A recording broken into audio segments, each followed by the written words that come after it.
Welcome to the fastest academy. আশা করি তোমরা খুব ভালো আছো, খুব ভালোভাবে প্রিপারেশন নিচ্ছ। আজকে কিন্তু আমাদের এই সিরিজের দ্বিতীয় ক্লাস এবং দ্বিতীয় ক্লাসে কিন্তু ধামাকা একটা ক্লাস হতে যাচ্ছে, কারণ এইখানে আমরা কি পড়বো?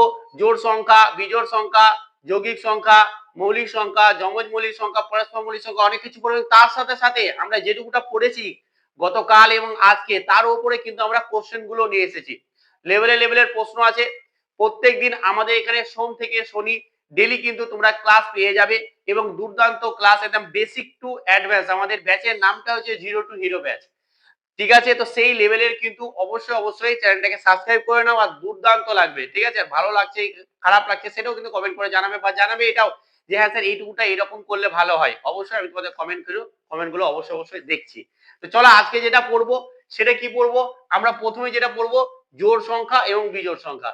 জোড় সংখ্যা কাদের বলছে?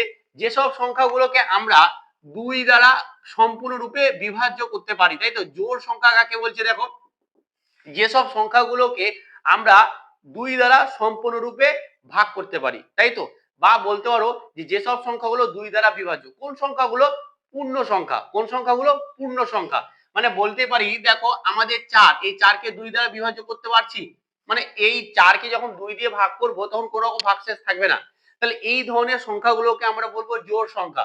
এবার ধরো প্লাস মাইনাস, দেখো পূর্ণ সংখ্যা আমরা কি, যারা ওই পূর্ণ সংখ্যা জানো আশা করি, জিরো থেকে প্লাসের দিকে চলে যাবে আর মাইনাসের দিকেও চলে আসবে। তো অনেকে বলতে স্যার -8 এটাও কি জোড় সংখ্যা? একদম এটাও জোড় সংখ্যা, কারণ এটাকে আমি 2 দিয়ে যখন ভাগ করব তখন আমাদের কত থাকবে? -4। কোনো রকম ভাগশেষ সেখানেও থাকবে না। তো এটাও কিন্তু আমাদের জোড় সংখ্যা।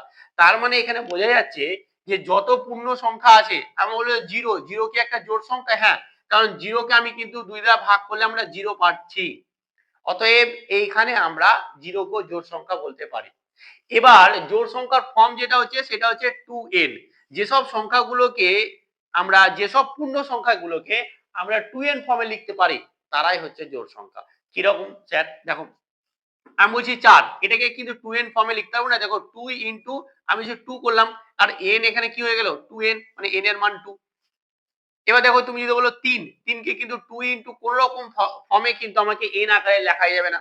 0 কে অবশ্যই লেখা যাবে 2 ইনটু, আমি n করলাম যেখানে n সমান 0, তাহলে আমরা যদি বসাই 0, এটা ইনটু সমান 0ই আসবে। বুঝে গেছে তো? তো তাতে আমার কোনো সমস্যা নেই, কারণ এটা তো আমার 2 দ্বারা বিভাজ্যই। বুঝতে পেরেছো তো? তো যেসব সংখ্যাগুলোকে আমরা 2n ফর্মে লিখতে পারবো, যদি আমরা দেখো -6, এটাকে 2n ফর্মে লিখতে পারবো না? হ্যাঁ, দেখো 2 ইনটু n করলাম এটাকে, যেখানে n এর ভ্যালু হচ্ছে -3। বুঝে গেছো তো? তো দরকার নেই এত কিছু বোঝার। যেসব সংখ্যাগুলো 2 দ্বারা সম্পূর্ণরূপে বিভাজ্য সেগুলো হচ্ছে যে 2 দ্বারা বিভাজ্য। এটা কোনো রকম জটিল কিছু নেই। এবং আছে বিজোড় সংখ্যা। এইখানে আমরা করে দিই, দেখো বিজোড় সংখ্যা কোনগুলোকে বলছে? বিজোড় সংখ্যা আর কিছুই নাই, যেগুলো 2 দ্বারা বিভাজ্য নয়। মানে 2 দ্বারা ভাগ করলে আমাদের কোনো না কোনো ভাগশেষ থেকে যাবে। যেমন বলতে পারো যে 3, আমাদের বলতে পারো যে +-3, +-1, +-5, ঠিক আছে? বোঝা গেছে তো? এবার বলতে পারো স্যার 1 কে তো ভাগ করা যাচ্ছে না। 1 টা হচ্ছে সবথেকে বলা যেতে পারে যে কি আমাদের এইখানে এই যে প্লাস হোক আর -1 হোক, 1 টা কিন্তু আমাদের বিজোড় সংখ্যা। কারণ ওটাকে 2 দ্বারা ভাগ করাই যাবে না। তাই না? দশমিকে চলে আসবে। বুঝতে পেরেছো তো? ভাগ তো করা যাবে কিন্তু সম্পূর্ণরূপে বিভাজ্য নয়। বোঝা গেছে? তাহলে আমাদের এগুলো হয়ে গেল বিজোড় সংখ্যা। যেসব সংখ্যাগুলোকে আমি 2 দ্বারা ভাগ করতে যাই যদি, তাহলে আমাদের ভাগশেষ থেকে যায় বা দশমিকে চলে আসে, তখন তাদেরকে আমরা বলবো যে বিজোড় সংখ্যা। এটা জটিল কোনো কিছু নেই, ঠিক আছে? এই যেমন ধরো বিজোড় সংখ্যা, এগুলো আশা করি তোমরা জানো। এইবার যেটা বড় আমাদের প্রবলেম যেটা হচ্ছে সেটা হচ্ছে যে কি মৌলিক সংখ্যা কাকে বলে। মৌলিক সংখ্যাটা হচ্ছে খুবই ইম্পর্টেন্ট, এবং আমাদের যৌগিক সংখ্যাটাও কি, এটাও কিন্তু খুব একটা ইম্পর্টেন্ট। দেখো আমরা পড়বো যে মৌলিক সংখ্যা, এবং তার সাথে সাথে পড়বো আমরা হচ্ছে যৌগিক সংখ্যা। দেখো একটা হচ্ছে মৌলিক সংখ্যা আসছে আর একটা আছে যৌগিক সংখ্যা। খুব ইম্পর্টেন্ট এবং প্রচুর কিন্তু এই দিয়ে প্রশ্ন আসে। দেখো মৌলিক সংখ্যা কাকে বলছে?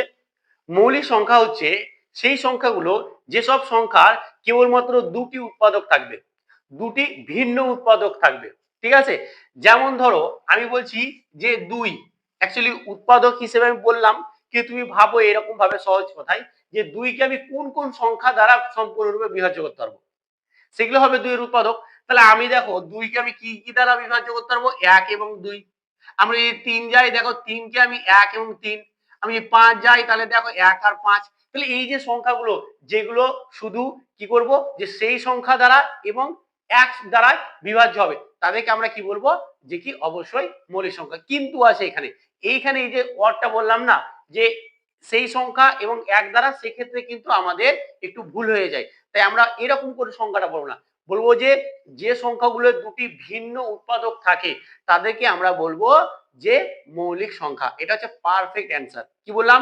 যে সংখ্যার দুটি ভিন্ন উৎপাদক থাকে তাদের বলবো মৌলিক সংখ্যা। যেমন এদের দুটি ভিন্ন উৎপাদক আছে, বোঝা গেছে? যেমন আমি কেন বললাম, কারণ এককে যদি আমরা ধরি এক এক দ্বারা নিজে নিজেকে বিভাজ্য করতে পারে এবং এক দ্বারা বিভাজ্য, তাহলে সেক্ষেত্রে অনুসারে জটিল লাগতে পারে তোমাদের এই কথাটা। কিন্তু দেখো এককে যদি আমি এক দ্বারা বিভাজ্য করতে পারবো এবং সেই সংখ্যা মানে এক দ্বারা নিজে দিয়ে আবার বিভাজ্য, তাহলে সেই ক্ষেত্রে কিন্তু মৌলিক সংখ্যা বলা যেতে পারে এককে ওই সংখ্যা অনুসারে। কিন্তু সংখ্যাটা এটা পারফেক্ট নয়, পারফেক্ট হচ্ছে এটাই যেসব সংখ্যা দুটি ভিন্ন উৎপাদক থাকে তাদের বলবো মৌলিক সংখ্যা। তাহলে দুটি ভিন্ন উৎপাদক দেখো এগুলোর আছে 7, দেখো 7 দুটো ভিন্ন উৎপাদক 1 আর 7, তাহলে এই সংখ্যাগুলোকে আমরা বলবো মৌলিক সংখ্যা। কিন্তু ধরো আমি বললাম যে 4 এর কটা উৎপাদক, দেখো এর হচ্ছে 3টি উৎপাদক, 3টি আলাদা আলাদা উৎপাদক। তাহলে আমরা বলবো যে যেসব সংখ্যার 2 এর বেশি বা বলতে পারি 3 বা তার বেশি উৎপাদক থাকে তাদেরকে আমরা কি বলবো, তাদেরকে আমি বলবো যে যৌগিক সংখ্যা। এই যে যৌগিক সংখ্যা, তাহলে একটা জিনিস এখানে মাথায় রাখো, সব থেকে ছোট মৌলিক সংখ্যা হচ্ছে 2 এবং একমাত্র মৌলিক সংখ্যা সেটাও 2, মানে বলতে পারি একমাত্র জোড় মৌলিক সংখ্যা, সরি একমাত্র জোড় মৌলিক সংখ্যা হচ্ছে যে 2। একটাই জোড় মৌলিক সংখ্যা আছে যেটা হচ্ছে 2, এর বাইরে কোনো জোড় সংখ্যা এরকম আছে যে মৌলিক সংখ্যা এরকম কিন্তু একটাও নেই, বুঝে গেছে? তো সব থেকে ছোট এবং জোড় মৌলিক সংখ্যা হচ্ছে যে কি আমাদের 2। অনেকে কিন্তু মৌলিক সংখ্যা করতে গিয়ে এক মৌলিক সংখ্যা বলে দেয়, আমি দেখেছি। না, অনেকে চিন্তা ভাবনা এটাও আছে যত বিজোড় সংখ্যাগুলো আছে সব মৌলিক সংখ্যা, না, এরকমটা ভুল ধারণা। 15 কিন্তু আমাদের মৌলিক সংখ্যা নয়, এটা যৌগিক সংখ্যা। 15 হচ্ছে একটা বিজোড় সংখ্যা, এর উৎপাদক গুলো 1, 3, 5 এবং 15। দেখো 15 কটা উৎপাদক? 4টে। আমি কি বলেছিলাম? যেসব সংখ্যার 3 বা তার বেশি উৎপাদক থাকে তাদেরকে আমরা কি বলবো? যৌগিক সংখ্যা। তাহলে দেখো এটা কটা আছে? 4টা আছে, 3টে থাকতে হবে, এই যে মিনিমাম 3টে থাকতে হবে বা তার বেশি উৎপাদক থাকলে আমরা কি বলবো? যৌগিক সংখ্যা। তাহলে এখানে দেখো সবথেকে ছোট যৌগিক সংখ্যা কত? সবথেকে ছোট যৌগিক সংখ্যা হচ্ছে 4। অনেকের মাথায় থাকে সবথেকে ছোট যৌগিক সংখ্যা আমাদের 2, অনেকে এরকম বলে দেয়, আমি দেখেছি। না, সবথেকে ছোট যৌগিক সংখ্যা হচ্ছে আমাদের 4। আশা করি বুঝতে পেরেছো। তো এরকম করে যতগুলো আছে, 4 আছে, 6 আছে, 9 আছে, 8ও আছে। 9 কিন্তু আমাদের যৌগিক সংখ্যা। দেখবে তো 9 এর কটা উৎপাদক? দেখো 9 কে আমি 1 দ্বারা বিভাজ্য করতে পারবো, 3 দ্বারা পারবো এবং 9 দ্বারা পারবো। তো ঠিক কটা হলো? 3টে। অতএব 3টে হলেই বা তার বেশি হলেই আমি তখন তাকে যৌগিক সংখ্যা বলবো। আশা করি যৌগিক সংখ্যা, মৌলিক সংখ্যা এটা নিয়ে তোমাদের কোনো রকম আর ধারণা মানে মানে এরকম নেই যে কি ক্লিয়ার নেই। আশা করি সমস্ত কিছু ক্লিয়ার হয়ে গেছে। এরপরে যেটা পড়বো সেগুলো পড়বো যে মৌলিক সংখ্যা তো পড়লাম, তাহলে একটা ওয়ার্ড আছে এখানে পরস্পর মৌলিক সংখ্যার, এটা দিয়ে কিন্তু প্রচুর প্রচুর কিন্তু প্রশ্ন আছে এবং আমরা প্রশ্ন নিয়ে এসেছি, তোমরা দেখতে হবে। দেখো পরস্পর মৌলিক সংখ্যা কাকে বলছে, দেখো ধরো আমি নিয়ে এলাম যে 4 এবং 6 জোড়া জোড়া নিলাম, এটা নিলাম, আর 9 আর 15 নিলাম, আর নিলাম ধরো 4 আর 9। ধরো আমরা কি পড়ছি এখন? পড়ছি আমরা পরস্পর মৌলিক সংখ্যা, কো প্রাইম নাম্বার, পরস্পর মৌলিক সংখ্যা বা কো প্রাইম নাম্বার। এটা খুব ইম্পর্টেন্ট, খুবই ইম্পর্টেন্ট। দেখো তাহলে আমরা কি বললাম যে দেখো এইখানে দেখো আমাদের এই যে 4 এবং 6 এই দুটো সংখ্যাকে কি এমন কোন সংখ্যা আছে যে দুটোকে বিভাজ্য করবে? আছে। আমি এটাকে 2 দ্বারা বিভাজ্য করতে পারবো, এটাকেও 2 দ্বারা বিভাজ্য। এখানে এমন কোন সংখ্যা আছে যে দুটো সংখ্যাকে বিভাজ্য করতে পারবে? হ্যাঁ আছে। কারণ দেখো এটাকেও 3 দ্বারা বিভাজ্য করতে পারবে, এটাকেও 3 দ্বারা বিভাজ্য করতে পারবে। কিন্তু এইখানে দেখো, এখানে দেখো এটাও কিন্তু যৌগিক সংখ্যা, এটাও যৌগিক সংখ্যা, দুটোই কিন্তু যৌগিক সংখ্যা, এই নিয়ে কোনো প্রশ্ন নেই, দুটোই যৌগিক সংখ্যা। কিন্তু দেখো আমি এই দুটো সংখ্যাকে একই সঙ্গে দুটোকে কি কোনো সংখ্যা দ্বারা বিভাজ্য করতে পারবো? এটাকে যদি 2 দ্বারা বিভাজ্য করি তাহলে এটা হবে না, এটাকে 3 দ্বারা বিভাজ্য করি তো এটা হবে না। তো একমাত্র এক সংখ্যাটাই আছে যেটা এটাকে বিভাজ্য করবে, এটাকে বিভাজ্য, এক দ্বারা সমস্ত সংখ্যা দ্বারা বিভাজ্য করা যায়, এক দ্বারা যে কোনো সংখ্যা পৃথিবীর। তাহলে দেখো আমরা কি পেয়েছি, এই 4 এবং আমরা 9 কে কিন্তু কোন সংখ্যা দ্বারা বিভাজ্য করা যাচ্ছে না একই সঙ্গে দুটোকে, মাত্র এক ছাড়া। তো যখনই আমরা এরকম পেয়ে যাব এক ছাড়া অন্য কোনো সংখ্যা দ্বারা একই সঙ্গে দুটো সংখ্যাকে আমরা বিভাজ্য করতে পারছি না, তখন সেগুলো হবে পরস্পর মৌলিক সংখ্যা। তাহলে এইখানে এটা হবে পরস্পর মৌলিক সংখ্যা, কিন্তু এটা হবে না কারণ এখানে 2 দিয়ে যাচ্ছে এক ছাড়াও, এটাকেও 3 দিয়ে যাচ্ছে, এটাও হবে না। সেই রকম যদি আমরা বলি 2,3 এটা হচ্ছে পরস্পর মৌলিক সংখ্যা। আমি যদি বলি যে কি 6,7 এটা হবে মৌলিক সংখ্যা, পরস্পর মৌলিক সংখ্যা। আশা করি পরস্পর মৌলিক সংখ্যা। এখানে অনেকের ধারণা থাকে স্যার এগুলো তো যৌগিক সংখ্যা, তাও কেন পরস্পর মৌলিক সংখ্যা? এখানে পরস্পর মৌলিক সংখ্যার সঙ্গে আর আমাদের মৌলিক সংখ্যার সঙ্গে এখানে কোনো সম্পর্ক নেই, একদম ভিন্ন সম্পর্ক। ঠিক আছে, এখানে কোন রকম অনুষঙ্গর এখানে কোনো মিল নেই। এখানে দেখো আমরা খালি এটাই দেখবো, দেখো আমরা নিলাম যে 15 আর 16, দেখো এরা সব করে যৌগিক সংখ্যা, কিন্তু এরা পরস্পর মৌলিক সংখ্যা। কারণ দেখো আমি 15 কে 3 দ্বারা পারবো, এখানে এটাকে পারবো না, এটাকে 2 দ্বারা পারবো বা 4 দিয়ে পারবো, তো এটাকে পারবো না। তাহলে এরা হচ্ছে পরস্পর মৌলিক সংখ্যা। আশা করি পরস্পর মৌলিক সংখ্যা দিয়ে কোন রকম ডাউট থাকার কথা নয়। বুঝে গেছে? এইবার দেখো এটা ছোট্ট একটা কনসেপ্ট, যেটা হচ্ছে যমজ মৌলিক সংখ্যা। এটাও কিন্তু খুব একটা সুন্দর কনসেপ্ট, যেটা কিন্তু অনেকে ভুল করে দেয়। যেটা হচ্ছে যমজ মৌলিক সংখ্যা বা হচ্ছে prime number, prime number, sorry twin prime number. কি টুইন প্রাইম নাম্বার? দেখো আমরা মৌলিক সংখ্যাগুলো যদি লিখি 2, 3, 5, 7, 11, 13, 17, 19, 23 আর লিখলাম না, আরো আছে, অসীম আছে, মৌলিক সংখ্যা অসীম আছে, অসীম, ইনফিনিট। ঠিক আছে, তাহলে আমরা এর উপর ডট ডট করে দিলাম। এবার দেখো, দেখো এই যে পরপর দুটো মৌলিক সংখ্যার পার্থক্য কত? 1। এই দুটো মৌলিক সংখ্যা পার্থক্য কত? 2। এই দুটো মৌলিক সংখ্যা পার্থক্য কত? 2।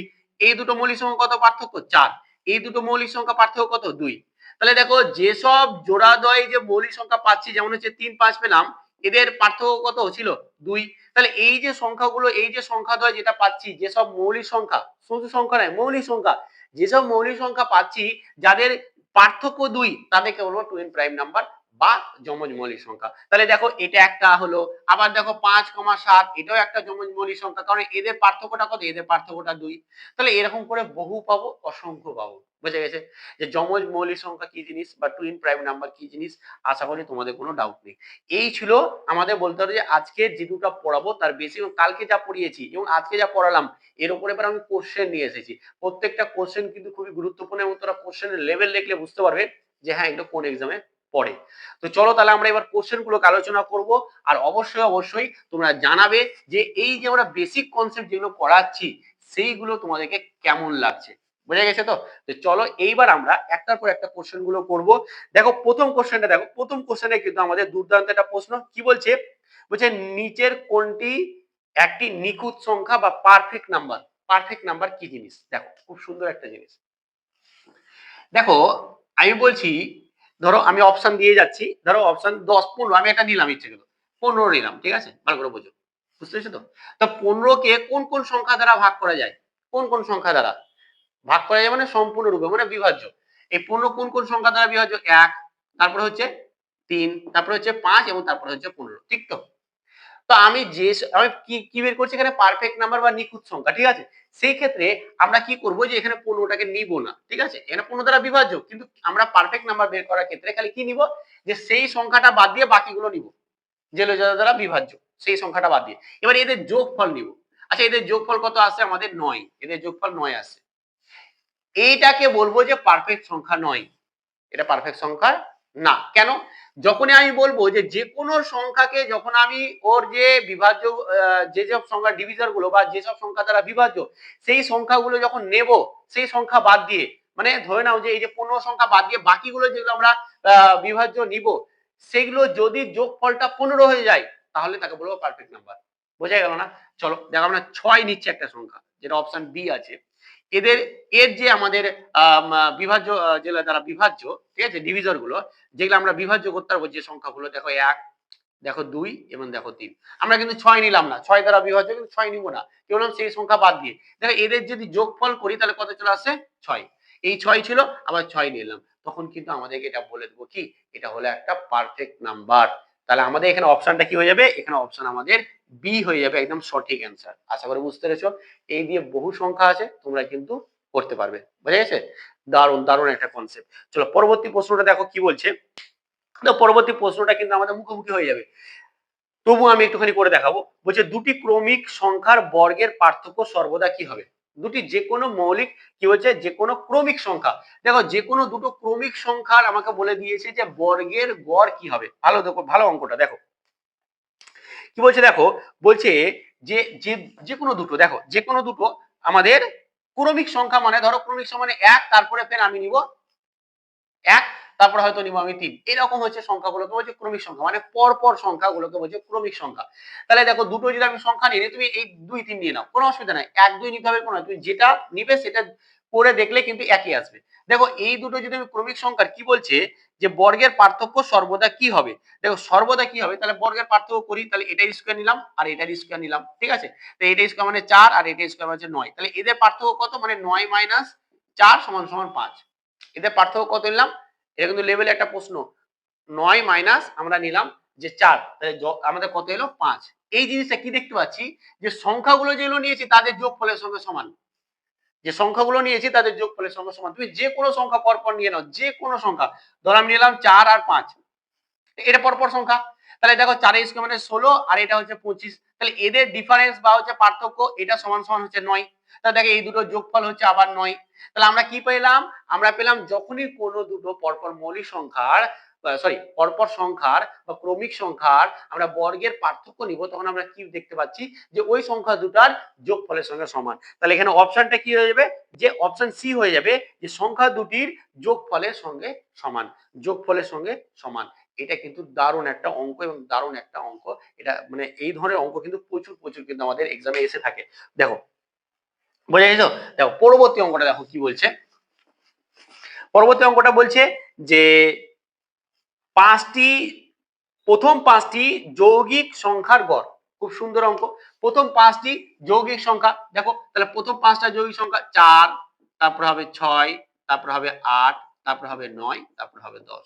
এটা হবে পরপর, তাই না? এটা যে প্রথম পাঁচটা যৌগিক সংখ্যা, তাই তো এদের আমাকে গড় বলেছে, তাহলে কটা সংখ্যা যোগ করেছি, 5টা, তাহলে 5 দিয়ে ভাগ করে দেবো, আমাদের অঙ্ক চলে আসবে অ্যান্সার। গড় মানে তো তাই, যতগুলো সংখ্যা যোগ করবো তত দিয়ে ভাগ করে দিব।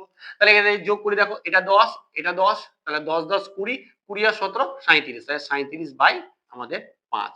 তাহলে দেখো এটাকে যখন আমরা ভাগ করব, তাহলে 5 7 35, 7 দশমিক সামথিং আসবে, 7 দশমিক সামথিং আসবে। আচ্ছা তাহলে 7 দশমিক একটা 4 আছে এবং 7 দশমিক আমাদের একটা 2ও আছে। তাহলে আমরা এটাকে ভালোভাবে করতে হবে, কিছু উপায় নেই। তাহলে চলো 37, তাহলে এটা আমরা যদি 5 দিয়ে করি, তাহলে এটা আছে 5 7 আমাদের 5 7 কত হলো, 5 7 35, 2 নামছে, দশমিক নিয়ে আমরা শূন্য নিব, আর এটা হয়ে গেল 4 5 20। তাহলে আমরা এটা কত হয়ে গেল আমাদের 7.4, 7.4, যেটা হচ্ছে আমাদের অপশন, অপশন আমাদের বি, একদম সঠিক অ্যান্সার, অপশন আমাদের বি। তো খুব সুন্দর অঙ্ক। এই অঙ্ক হলো ছোট ছোট জিনিস কিন্তু অনেকে ভুল করে দেয়। এবার এর পরবর্তী যে অঙ্কটা, 4 দাগের অঙ্কটা, লেভেলের অঙ্ক এবং খুবই সুন্দর অঙ্ক। দেখো কি বলছে, বলছে যে কি যদি n একটি মৌলিক সংখ্যা হয় এবং n গ্রেটার যদি 3 হয়, তাহলে বলছে যে n স্কয়ার মাইনাস 1 সংখ্যাটি সর্বদা কোনটি দ্বারা বিভাজ্য। বোঝা গেছে অঙ্কটা। বলছে যদি n একটি মৌলিক সংখ্যা হয় এবং n গ্রেটার 3 হয়, তবে n স্কয়ার মাইনাস 1 সংখ্যাটি সর্বদা কোন সংখ্যাটি দ্বারা বিভাজ্য হবে। দারুণ অঙ্ক। দেখো তাহলে আমাদের n এর মান কি হবে, গ্রেটার 3, তো আমি ধরলাম যে n সমান সমান 5, কারণ n টা বলে দিয়েছে মৌলিক সংখ্যা, তাই n সমান 5 নিলাম। এবার কি বলেছে, n স্কয়ার মানে হচ্ছে যে কি 5 এর স্কয়ার মাইনাস 1 সমান সমানই হচ্ছে 25 মাইনাস 1 সমান সমান হচ্ছে 24। তাহলে এই যে 24 পেলাম, বা তুমি আরেকটা ধরো n সমান সমান তুমি 7 ধরলাম, তাহলে দেখো 7 এর স্কয়ার মাইনাস 1 সমান সমান 49 মাইনাস 1 সমান সমানই হচ্ছে 48। তাহলে এই 48 সংখ্যা বা আমরা 24 এইরকম সংখ্যাগুলো তো পাচ্ছি, তাই না? তাহলে এই সংখ্যাগুলো যখন পাচ্ছি, তাহলে এই সংখ্যাগুলো আমাদের কোন সংখ্যাটা দ্বারা সর্বদা বিভাজ্য। তাহলে দেখো আমরা এরকম করে যাই নিব, তুমি এরপরে 11 দিয়ে ধরতে পারো, 11 দিয়ে নিতে পারো। তো সংখ্যাটা দেখো আমরা যখনই করতে যাবো, এটা 12 দ্বারা তো বিভাজ্য হচ্ছে, 6 দ্বারা হচ্ছে, আবার 24 দ্বারা হচ্ছে, তাহলে কোনটা নিব। এইখানে কিন্তু দারুণ লজিক আছে। দেখো আমরা এইখানে যে অ্যান্সারটা নিব বি 24।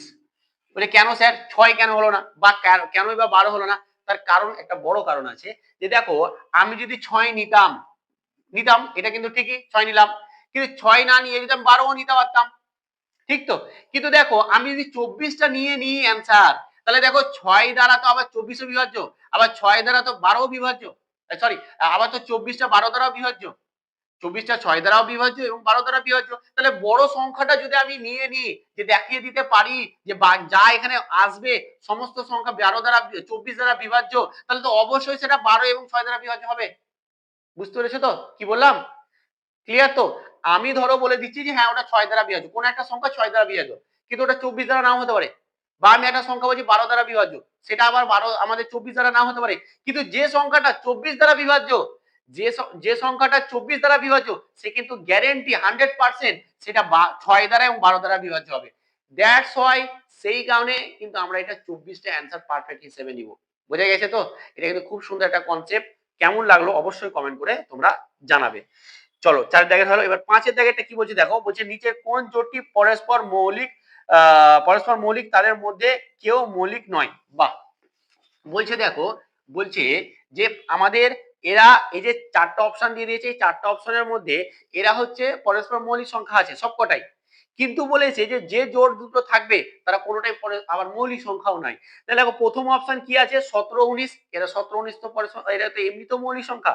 আবার দেখো 8 আর 9, এরা কিন্তু 8 আর 9 কি হবে, 8 আর 9 হচ্ছে এরা একে একে কি, যদি 8 নি এটা যৌগিক সংখ্যা, 9 নি যৌগিক সংখ্যা, এরা মৌলিক সংখ্যা নয়, আর এরা হচ্ছে কিন্তু পরস্পর মৌলিক সংখ্যা। তাহলে এটাই অ্যান্সার হবে। কি বলেছে প্রশ্নতে, বলছে নিচের কোন জোড়টি পরস্পর মৌলিক সংখ্যা কিন্তু তাদের মধ্যে কেউই মৌলিক সংখ্যা নয়, কেউই মৌলিক সংখ্যা নয়, কারণ 8 এর যৌগিক সংখ্যা, 9 এর যৌগিক সংখ্যা, কিন্তু এটা পরস্পর মৌলিক সংখ্যা। তাহলে 8, 9 যেটা হচ্ছে বি অপশন, আমাদের এটা কিন্তু একদম ঠিক। এটা গেল 5 এরটা আমাদের বি হয়ে গেল। বোঝা গেছে? চলো এরপরে দেখো 6 এর দাগের অঙ্কটা দেখো। 6 এর দাগের অঙ্কটা কিন্তু খুব সুন্দর একটা অঙ্ক। কি বলছে, বলছে যে 1 থেকে 50 এর মধ্যে কতগুলি যমজ মৌলিক সংখ্যা আছে। 1 থেকে 50 এর মধ্যে কতগুলি যমজ মৌলিক সংখ্যা আছে। দেখো 1 থেকে 50, এই যে 1 থেকে 50 এর মধ্যে কতগুলি যমজ মৌলিক সংখ্যা আছে, তাহলে আমরা একটা পাবো 3,5, তারপরটা পাবো 5,7, ঠিক আছে, তারপরে এরকম করে পাবো আমরা, এরকম করে যদি যাই তাহলে আমরা আবার 11,13 এরকম করে পাবো, তো তিনটে পেয়ে গেলাম। তো এরকম করে তোমরা 50 পর্যন্ত যাবে লাস্ট, ঠিক আছে, বা 50 এর আগে পর্যন্ত দেখবে যে যে সংখ্যাটা পাবে 47 পর্যন্ত পাবে, ঠিক আছে, লাস্ট। তো তারপরে তার নেই, তারপর তো 49 যৌগিক সংখ্যা, 50 নেব, 47 পর্যন্ত যাবে। দেন এটা কতগুলো তোমরা জোড় সংখ্যা এরকম পাচ্ছ, এরকম কতগুলো জোড়া পাচ্ছ বা কতগুলো যমজ মৌলিক সংখ্যা পাচ্ছ, এটা তোমরা কি করবে, এর অ্যান্সার গুলো কমেন্ট করে জানাবে। আশা করি বুঝতে পেরেছো কথাটা আমার। এখানে তো আমি তিনটে পেয়ে গেলাম, আরো কি আছে একটুখানি তোমরা এটা কি করবে, গুণে একটু দেখবে, আরো বের করবে, যেটা পরস্পর আমাদের কি বলবো যে হ্যাঁ যমজ মৌলিক সংখ্যা, তার মানে কি মৌলিক সংখ্যাগুলোই নিব, 50 পর্যন্ত মৌলিক সংখ্যা করে লিখে দিবে, যে যাদের দুটোর মধ্যে পার্থক্য 2 দেখতে হবে সেটা হবে অ্যান্সার। তাহলে এখানে তো তিনটে পেয়ে গেলাম, আরো কটা আছে তোমরা এটা বের করবে নিজে নিজে, দেন কমেন্ট করে অবশ্যই জানাবে। চলো এবার 7 দাগের প্রবলেমটা দেখো। 7 দাগের প্রবলেম কিন্তু একদম হাই লেভেলের প্রশ্ন, এবং এই ধরনের প্রশ্ন কিন্তু এলে পরীক্ষা হলে কিন্তু ঘাবড়ে যাওয়ার মতন ব্যাপার। বলছে এক্স ওয়াই জেড তিনটি মৌলিক সংখ্যা, এক্স ওয়াই জেড তিনটি মৌলিক সংখ্যা, এবং x plus y plus z যদি 38 হয়, তাহলে x plus y plus z বলছে যে কি 38, এবং এরা বলছে যে কি এক্স ওয়াই জেড গুলো সবকটা মৌলিক সংখ্যা, এবং এক্স এর সর্বোচ্চ মান কত হতে পারে। বাহ, এক্স এর সর্বোচ্চ মান কত হতে পারে, ভালো করে বুঝুন, দারুণ একটা অঙ্ক। তাহলে এক্স ওয়াই জেড যদি তিনটি আমাদের মৌলিক সংখ্যা হয়ে যায়, তাহলে আমরা বলবো যে কি এক্স ওয়াই জেড, এক্স এর মান যেটা সর্বোচ্চ মান, তাহলে সর্বোচ্চ মান যদি এটা যদি সব থেকে বেশি মান হয়, সব থেকে বেশি, তাহলে এগুলোকে সব থেকে কম হতে হবে, তাই না? কারণ এদের যোগফলটা তো আমাদের এটা, ভালো করে বোঝো কনসেপ্ট দেখো। বলছে এটা যদি আমাদের সব থেকে বেশি হবে, এদের যোগফল তিনটার, এটা যদি সব থেকে বেশি হতে হয়, তাহলে এগুলোকে সব থেকে কম হতে হবে। তাহলে এদের সব থেকে কম আমি ধরলাম একটা 3, একটা 5 ধরলাম, বুঝতে পেরেছো? তাহলে 3 আর 5 যদি ধরি, তাহলে এটা হয়ে গেল 8, ঠিক আছে, বুঝতে পেরেছো তো? এবার দেখো 3 আর 5 কিন্তু হবে না, না হতে পারে, কোনো অসুবিধা নেই, না হওয়ার কিছু নেই। দেখো 3 আর 5 যদি আমরা নিই, তাহলে 3 আর 5 হচ্ছে 8, তাহলে 38 থেকে যদি আমি 8 বাদ দিই, তাহলে আমাদের কত চলে আসে 30। 30 কিন্তু আমাদের মৌলিক সংখ্যা নয়, 30 কিন্তু আমাদের মৌলিক সংখ্যা না, তাই তো? বুঝতে পেরেছো তো? তাহলে এই দুটো যোগ করবো, দেন ওদিকে পাঠাবো, দেন তো মাইনাস আমাদের 38 আসবে, তাহলে এইখানে কিন্তু আমাদের এটা হচ্ছে না। তাহলে আমরা এখানে আমরা একটাকে আমরা নিয়ে নিই, এই 3 এর জায়গায় 2 নিয়ে নিই, বা আমরা এটা 3 নিলাম আর এটা 2 নিলাম, ভালো করে বুঝো, সবচেয়ে বড় বলেছে। তাহলে 3 আর 2 যদি নিই, তাহলে এটা 5 পাচ্ছি, তাহলে 38 থেকে যদি 5 বাদ দিয়ে দিই, তাহলে কত পাচ্ছি 33। 33ও কিন্তু মৌলিক সংখ্যা নয়, বুঝতে পেরেছো? তাহলে এখানে একটা তো 2 নিতে হবে, একটা আমাকে 2 নিতে হবে, আমি প্রথমটা করে দেখালাম। কারণ 2 নেওয়ার মানেটা কি দাঁড়াচ্ছে বলতো, কারণ তাহলে আমি এই বাকিগুলো সব থেকে বড় বড় পাবো, বুঝতে পেরেছো তো? তাহলে আমি এটা 2 নিয়ে নিলাম, এবার এটাকে আমি 5 নিলাম, ভালো করে বোঝো। তাহলে 5 আর 2 কত 7, 7 নিলাম, তাহলে 38 থেকে যদি 7 বাদ দিই সেটা পাবো কত 31, আর 31 হচ্ছে মৌলিক সংখ্যা। তার মানে ওয়াইটা 2 ঠিকই ছিল আর জেডটাও 5, এটা এবার ঠিক আছে। তাহলে আমি এখানে এক্স এর মানটা পেয়ে গেলাম 31, যেটা হচ্ছে আমার এক্স এর সর্বোচ্চ ভ্যালু, এক্স এর সর্বোচ্চ ভ্যালু, যেটা হচ্ছে আমাদের একটা মৌলিক সংখ্যা। তার মানে হচ্ছে 31, যেটা হচ্ছে আমাদের এ অপশন, যেটা হচ্ছে 31, এটা হচ্ছে এ অপশন। দুর্দান্ত অঙ্ক। দেখো আমি প্রথমে নিলাম 3 এবং 5 দিয়ে দেখালাম তোমাদেরকে, কিন্তু 3 নিলে তো হবে না বা 5 নিলেও হবে না, কারণ সব থেকে ছোটটা নিতে হবে, একটা তো তুই নিতেই হবে, নাহলে বাকিগুলো বড় কিভাবে হবে। তো আমি 2টা নিলাম, এবং এখানে তুমি চেঞ্জ করতে পারো, এখানে একটাকে তুমি ফিক্স 2 নিয়ে নাও, তারপরে বাকিগুলোকে চেঞ্জ করে করে করতে থাকো। বুঝে গেছে তো? বুঝে গেছে? তো এইভাবে কিন্তু আমাদের অঙ্কটা হবে, আর অঙ্কটা কিন্তু দুর্দান্ত অঙ্ক, এটা মানে হাই লেভেলের অঙ্ক।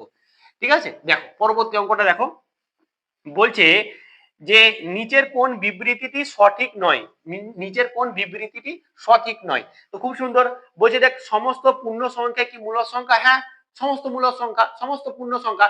0 থেকে এদিকে প্লাসের দিকে 1 2 3 করে চলে যাবে, এদিকে মাইনাস, তো এই লোক আমরা পি বাই কিউ করে তো লিখতে পারি, যারা প্রথম ক্লাস দেখেছে তাদের কাছে এটা কোনো ব্যাপারই না, তাই না? তাহলে আমরা প্রথম ক্লাস যারা দেখে নিয়েছি তাদের কাছে কোনো ব্যাপারই না, কারণ পি বাই কিউ লিখতে পারলে আমরা বলে দেবো যে এগুলো হচ্ছে আমাদের মূলদ সংখ্যা। তাহলে এটা ঠিকই আছে। দুটি অমূলদ সংখ্যার যোগফল সর্বদা অমূলদ সংখ্যা, এইটাই ভুল আছে। দেখো কোনটা ভুল নাই বলেছে, দেখো দুটো আমরা একটা নিয়ে এলাম √3, আর একটা নিয়ে এলাম যে -√3, এদের যোগফল যদি আমরা করি, এদের যোগফল যদি আমরা করি তাহলে √3 -√3, তাহলে এটা কেটে সবসময় 0 চলে আসবে। তাহলে দেখো এটা তো একটা আলাদা, তাই না? √3 আর -√3, এটা তো একটা ভিন্ন একটা সংখ্যা, এর সঙ্গে তো কোনো সম্পর্ক নেই, একটা মাইনাস একটা প্লাস, কিন্তু দুটো তো আলাদা সংখ্যা। এদের যোগফল যখন আমি নিলাম তখন 0 এলো, আর 0টা কিন্তু একটা মূলদ সংখ্যা, 0টা একটা মূলদ সংখ্যা। কি বলেছে যে 0 মূলদ না অমূলদ হবে। দেখো দুটি অমূলদ সংখ্যা, তাহলে এটাও একটা অমূলদ, এটা একটা অমূলদ। এই দুটো অমূলদ সংখ্যার যোগফল সর্বদা মানে সব সময় অমূলদ হচ্ছে, সব সময় অমূলদ হচ্ছে না। তার মানে এই বিবৃতিটাই আমাদের ভুল। বাকি যেগুলো আছে বিবৃতি সবকটাই কিন্তু সঠিক বিবৃতি, তুমি দেখলেই কিন্তু ভালো করে বুঝতে পারবে। বুঝে গেছে? চলো এবার নেক্সট প্রশ্নটা দেখো, যেটা হচ্ছে 9 দাগের প্রশ্ন। 9 দাগের প্রশ্ন কি বলছে, নিচের কোনটি একটি অমূলদ সংখ্যা বা ইরেশনাল নাম্বার? এটা অবশ্যই আমি কিন্তু প্রচুর ভালো করে পড়িয়ে দিয়েছি এর আগে প্রথম ক্লাসে, যারা দেখোনি তারা দেখে নেবে, এবং এটার কমেন্ট, এটার অ্যানসারটা অবশ্যই প্রত্যেকে কমেন্ট করে জানাবে। একটা আমি তোমাদেরকে দিলাম যেটা তোমরা নিজেরা কমেন্ট করবে, যেটা হচ্ছে 9 দাগের প্রশ্ন। আমাদের 9টাই প্রশ্ন ছিল, 9টা প্রশ্ন এই লেভেলের প্রশ্ন ছিল। প্রত্যেকে 9 দাগের অ্যানসারটা কমেন্ট করে জানাবে, এবং এটাও জানাবে যে আজকের ক্লাসটা কেমন ছিল। দেখো খুব আস্তে আস্তে করে এবং পুরো বেসিক থেকে একদম অ্যাডভান্স পর্যন্ত কিন্তু তোমাদেরকে আস্তে আস্তে করে নিয়ে যাব। এরপর আমরা যেটা পড়বো যে একক অঙ্ক নির্ণয়, বিভাজ্যতার নিয়ম, আর দুটো ক্লাসে আমরা কিন্তু এই চ্যাপ্টারটা পুরো কমপ্লিট করে দেবো। তবে তোমরা জানাবে যে না স্যার একটু বড় বড় করে লেন্থ বড় করে দেন ভিডিওর, দেন আমাকে তাড়াতাড়ি করে শেষ করে দেন, বা স্যার লেন্থ ঠিকই আছে, এটাও কিন্তু কমেন্ট করে জানাবে। ঠিক আছে, চলো আজকে এখানে, ভালো থেকেও, ভালোভাবে পড়াশোনা করো।